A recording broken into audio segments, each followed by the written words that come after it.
A field season in the Antarctic is long, and I mean that because and sometimes it's cold.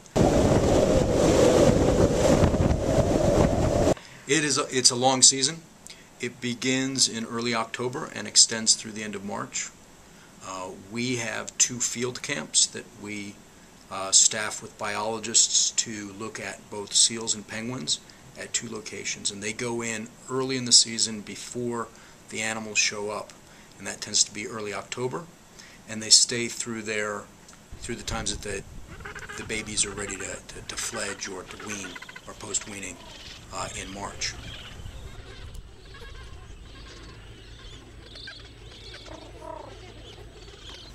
My part of the program starts in January when we conduct 2 summer surveys around the islands and the camps to estimate the amount of krill that's available to the animals at the camps, but also to get an index of the abundance of krill for the fishery. Our component is to understand what impact the fishery has on the reproductive output of the land-based predators.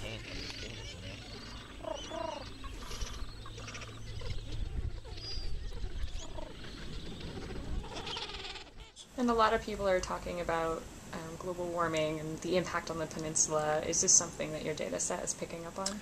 Yeah, I have some examples here that on the screen here. So early in the time series, from 1977 to about 1990, you can see a number of different periods of time where we had a lot of ice for a lot of the year. Since about 1990, the time frame for which we have ice has diminished, the extent has diminished, and that has huge impacts on the krill resources because they are believed to be tied to the seasonal ice dynamics in terms of their ability to get food and to reproduce. What's the most exciting thing about this research for you? Unfortunately, climate change is an incredible opportunity for scientists to understand the fundamental way in which ecosystems are constructed. And there's virtually no better way to understand how a system is working than to perturb it. That is, to push it and pull it and extract resources from it in order to see whether there's how the ecosystem changes.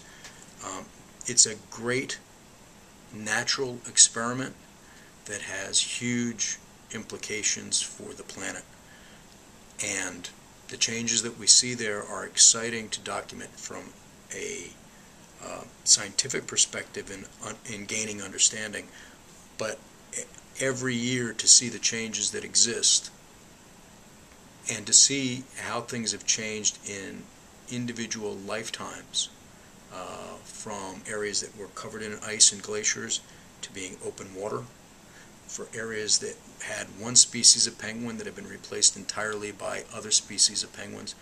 There are huge changes that are very easy to document and extremely important from a global scientific perspective. And we have yet to see where the system will be resilient and in what places it might not be. I think that we will all be surprised at how resilient the system is. We just don't know what form that will take. And I think it's going to be different than what it is now. But I also think that it will support fisheries, it will support tourism, there will be large numbers of animals, but all in a different world. Mm-hmm.